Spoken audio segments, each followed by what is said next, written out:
Warning: the video you're about to watch contains mathematics at the level of differential calculus, also known as Calc 1. All material has an assumed prerequisite of pre-calculus and a full semester course in trigonometry. A thorough review of prerequisite topics can be found by searching the web. It's the system of equations. We must deal with them all at once. Always looking for solutions.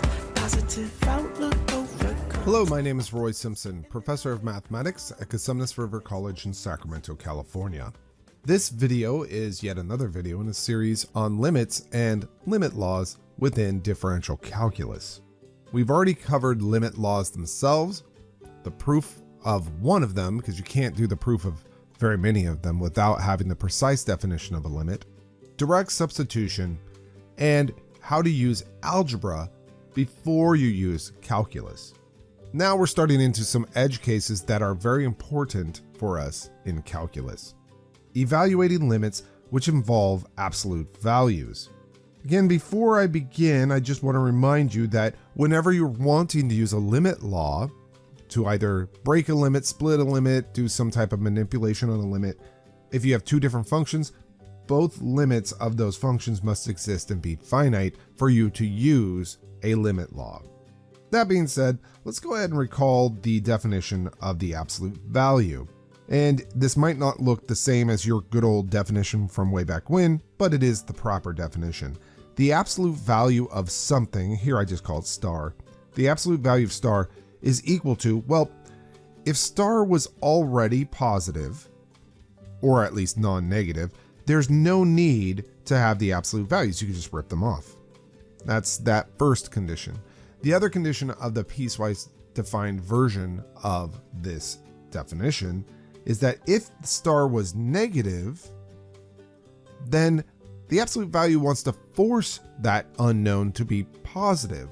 And to do that, it's going to take the opposite of that unknown. That forces the negative unknown to be positive when you have the opposite of it.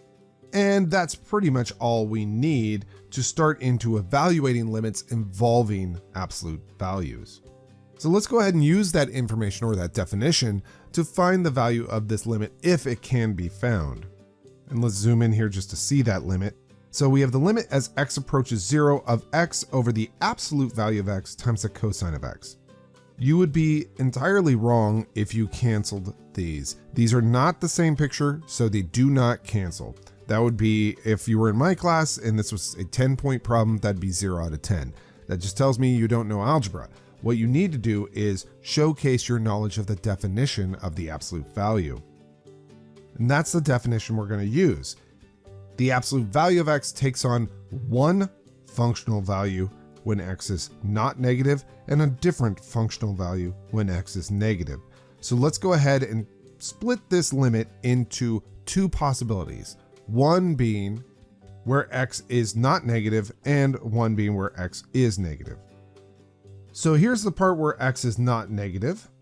Limit as x approaches 0, but from the right-hand side or from above. Well, we know that the absolute value in that case, if x is greater than or equal to 0, we could just remove the absolute value. There's no need to have an absolute value on x in that case because x is not negative. And we get down to this guy right here.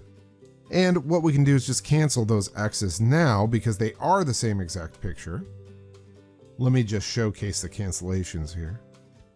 And we know that as x approaches 0, the cosine will approach 1.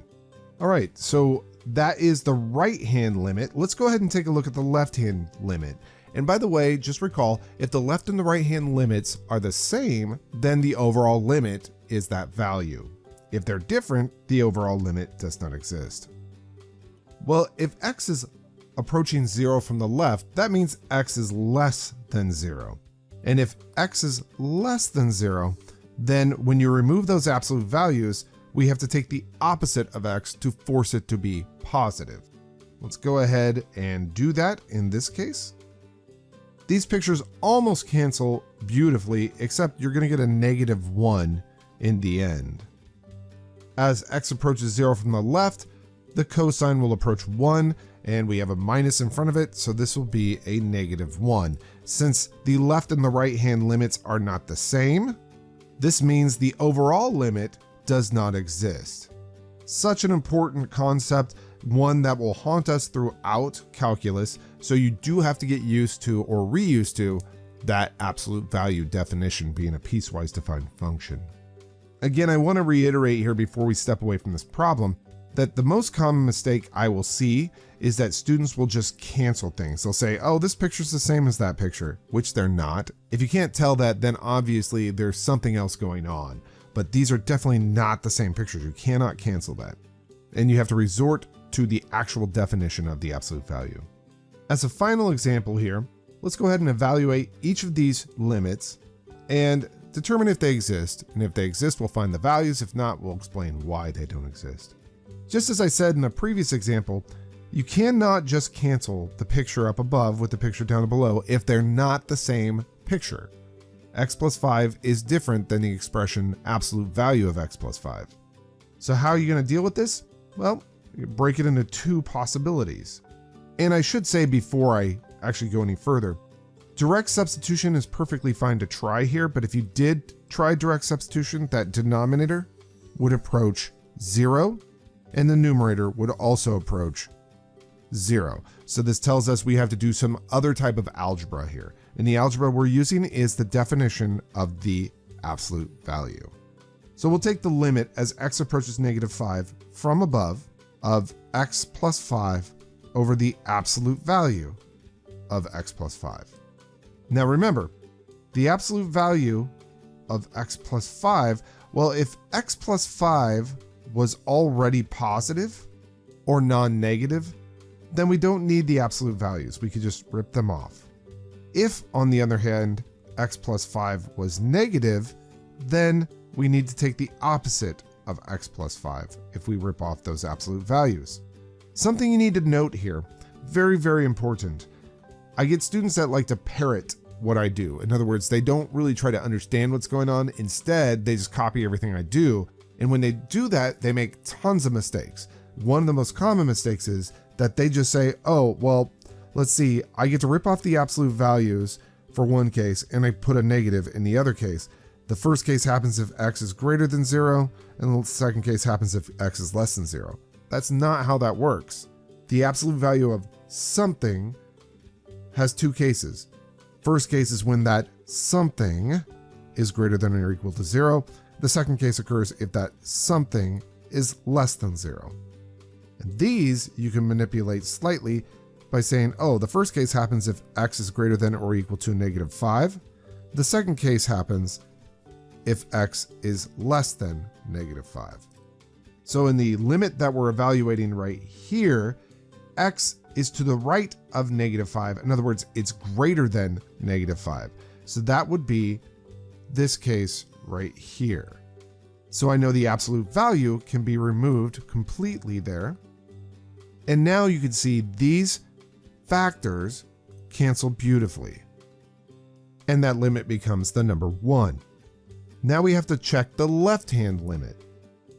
The left-hand limit, x is approaching -5 from the left, or in other words, it's below -5. In our condition up here, if x is below -5, we're going to trade out the absolute value for the opposite of x plus 5. And in this case, you can see things cancel still, but not exactly what we had before. This is going to be 1 over a -1, which will be a -1. Notice the left and right hand limits do not match. 1 is definitely not equal to a -1. Thus, this limit right here just does not exist. Now, I don't want you to think that every time you have absolute values, your limits don't exist. That's not true. It's just that the cases I'm showcasing here, it is true. Now let's try the second limit, this guy right here. I'm going to go ahead and go down and rewrite it. The first thing you should do, as always, is to try to use direct substitution. If you try to use direct substitution here, this whole denominator would tend to 0. The whole numerator would also tend to 0. And so we know that we need to do some algebra. The problem is there's no algebra that can help here other than knowing the true definition of the absolute value. And the true definition of the absolute value breaks that absolute value into two possibilities. One where x is approaching from the left side of -5, and one where x is approaching from the right-hand side of -5. So we'll go ahead and break this into two possibilities. And this should start getting you thinking, man, I guess every time I have an absolute value in a limit, I break it into two possibilities.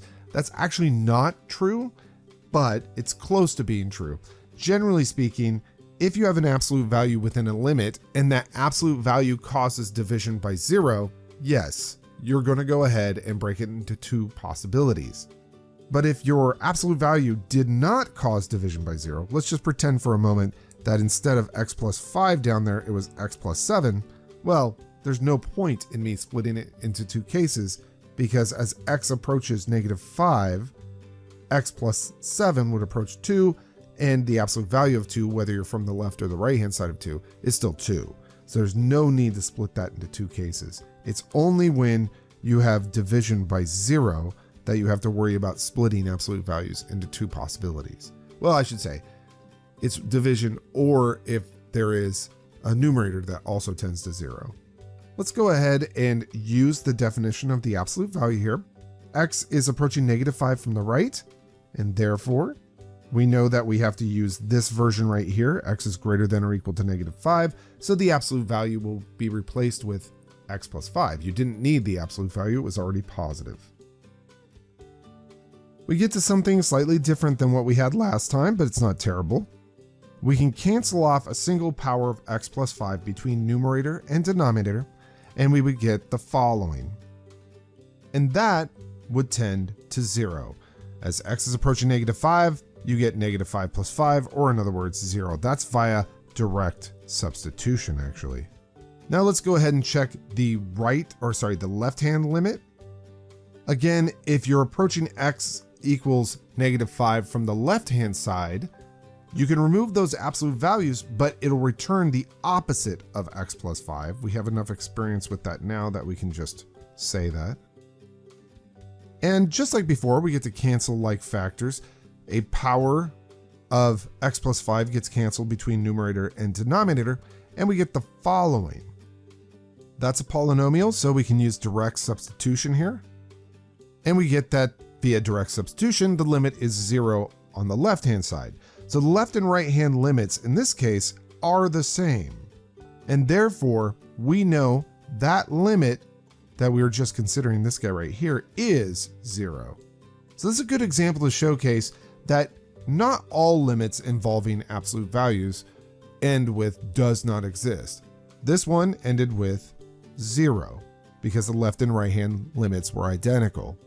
But it does showcase that you will often, maybe like a vast majority of the time, you will often split those limits into left and right hand limits, or the single-sided limits, and evaluate those. All right, so this is just all we needed to do with this video. In the next and final video in the series on the limit laws, we're going to introduce a very special and a very powerful and a very easy to use theorem. See you there. It's the system of equations. We must deal with them all at once. Always looking for solutions. Positive outlook overcomes obstacles getting in our way, cause affects more than we can sometimes see. Things for what they are and work together until you feel at peace. Says, listen close, don't talk too much that isn't cold. Sure, you may really hurt inside.